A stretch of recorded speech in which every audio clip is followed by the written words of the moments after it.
спросят, строить или не строить Новороссию? Конечно, строить.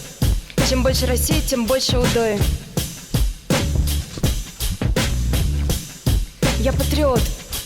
И дела выбираю решать не в какой-то там вашей Европе, а на родине, в России матушки предпочитаю. Et если брать, убивать, воровать... Bonjour à toutes et à tous. Aujourd'hui, à l'occasion de la sortie du nouveau clip des Pussy Riot, Chaïka anti-Gremlin, l'équivalent de l'Élysée en Russie, qui attraque frontalement le gouvernement et vise de plein fouet la corruption du gouvernement de Poutine, nous allons revenir sur les faits marquants de ce groupe de 15 chanteuses féministes. 4 ans après leur début, ce nouveau clip s'annonce comme étant un nouveau plaidoyer contre le meurtre et la censure qui font, selon les femmes, loi en Russie. Les Pussy Riot sont-elles allées trop loin dans leur liberté d'expression, au point d'en arriver à un extrémisme féministe? C'est ce que nous allons décrypter aujourd'hui. Tout le monde a entendu parler de l'emprisonnement des 3 membres, Ekaterina Samustevich, Nadezhda Tolokonnikova et Maria Alekina, pour vandalisme et incitation à la haine religieuse en 2012. Tout cela a commencé afin de promouvoir le droit des femmes, puis pour s'opposer à la campagne de Vladimir Poutine en tant que Premier ministre. Depuis maintenant 4 ans, elles font le tour de l'actualité du monde entier et ne comptent pas s'en arrêter là. Entre provocation et sensibilisation au régime russe, jusqu'où vont-elles aller? Nous allons tout de suite nous rendre sur place avec notre envoyée spéciale Justine Éveillard afin qu'elle nous parle un peu plus de ce clip qui fait tant polémique.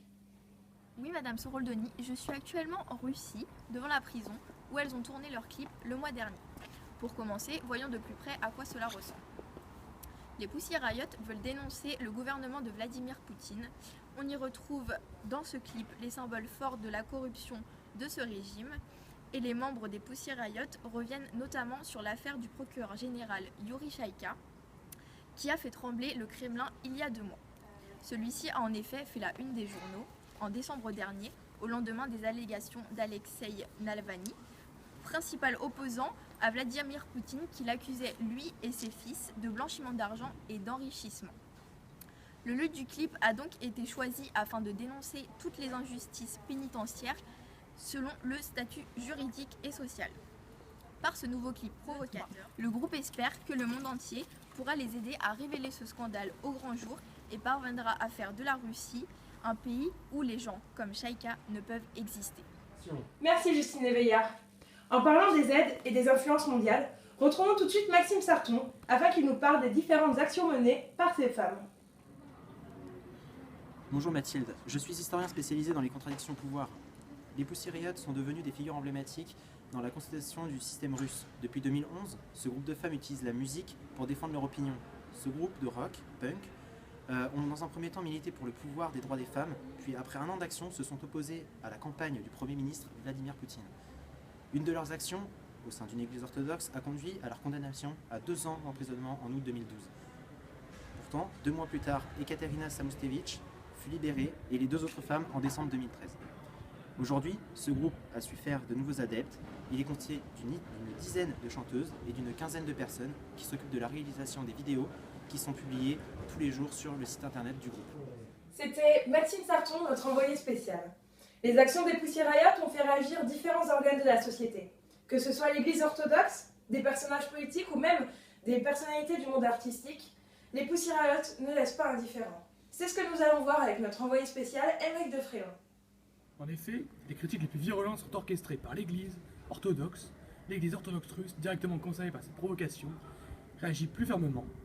Une pétition transmise aux paroissiens de Moscou demande la condamnation de Pussy Riot pour incitation à la haine religieuse, en dénonçant également ceux qui ont diffusé des informations sur leurs actions.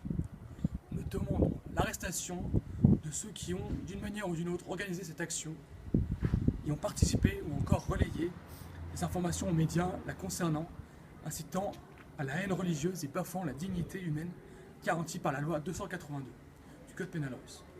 La pétition a été critiquée par une partie des croyants qui considèrent que les membres de Pussy Riot doivent être jugés mais ne méritent pas une peine d'emprisonnement. Et le porte-parole du patriarcat Chaplin a estimé que les jeunes femmes avaient commis un crime pire qu'un meurtre et devaient être punies. Après ce qui est considéré par certains comme une profanation du pouvoir, l'établissement russe s'oppose virulement au Pussy Riot. Le Premier ministre russe Dmitri Medvedev a déclaré lors d'une rencontre avec un responsable de Russie unie le 12 septembre la punition qu'elles ont déjà subi leur détention dans les conditions d'une prison pendant un temps significatif est tout à fait suffisant pour qu'elles réfléchissent à ce qui s'est passé. Et le président russe Vladimir Poutine a approuvé la décision du tribunal et a déclaré sur la chaîne NCV le 7 octobre 2012 en fait, il est correct qu'elles aient été arrêtées et il est correct que le tribunal ait pris une telle décision. Car il ne faut pas saper les fondements de la morale, détruire le pays. Que nous reste-t-il sinon? Les capitales européennes fustigent une sentence particulièrement disproportionnée. Angela Merkel a critiqué une peine de prison démesurée qui n'est pas en harmonie avec les valeurs européennes, d'état de droit et de démocratie pour lesquelles la Russie s'est prononcée en tant que membre du Conseil de l'Europe.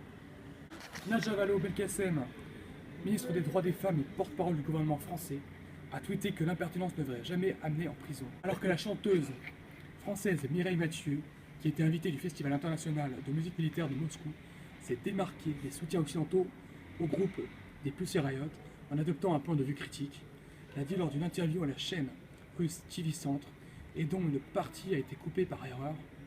Selon la chaîne, je pense que ces jeunes filles ont été un peu inconscientes, car choisir une église n'est pas un lieu pour pouvoir manifester. On peut toujours manifester autrement, une église étant un lieu de recueillement. C'est un sacrilège. En tant que femme, artiste et chrétienne, je demande l'indulgence pour ces 3 jeunes filles. De même pour la chanteuse Valeria qui condamne sans appel les outrages des Pussy Riot, qualifiés de hooligans de la rue. Le 5 août 2012, Teivo Teivainen, professeur à l'université d'Helsinki, a tenté d'imiter l'action des Pussy Riot à la cathédrale Ouspensky, en amenant d'abord un bidon rempli d'urine pour le déverser à l'intérieur du lieu de culte. Mais l'entrée lui a été interdite et il a alors organisé une manifestation dans la rue, aux abords de l'édifice avec des Finlandaises masquées, ce qui lui vaudra d'être poursuivi en justice par des défenseurs des droits de l'homme et des personnalités publiques, tandis que le recteur de l'université Thomas Williamson demandera sa démission.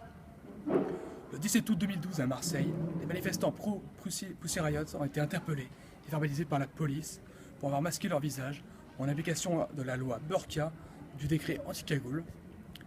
Le 18 août 2012 à Kiev, une militante féministe ukrainienne de Femen, Ina Shevchenko, voulant protester contre la décision du tribunal, a scié la tronçonneuse une croix catholique érigée en mémoire des victimes du stalinisme jusqu'à la faire tomber. Après ces 3 reportages, on peut voir que les Pussy Riot ont un impact en Russie, mais touchent aussi au-delà de leurs frontières. Malgré cela, il réside toujours de fortes corruptions au sein de l'Union soviétique.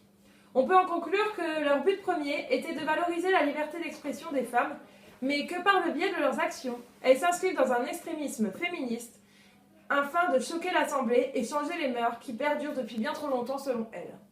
On comparera les Pussy Riot au phénomène des Femen, qui mènent des actions similaires en Ukraine et qui ont largement dépassé les frontières de leur pays.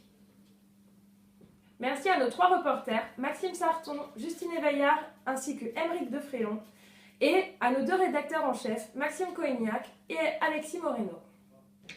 Nous vous remercions d'avoir regardé notre programme et nous vous souhaitons une bonne soirée.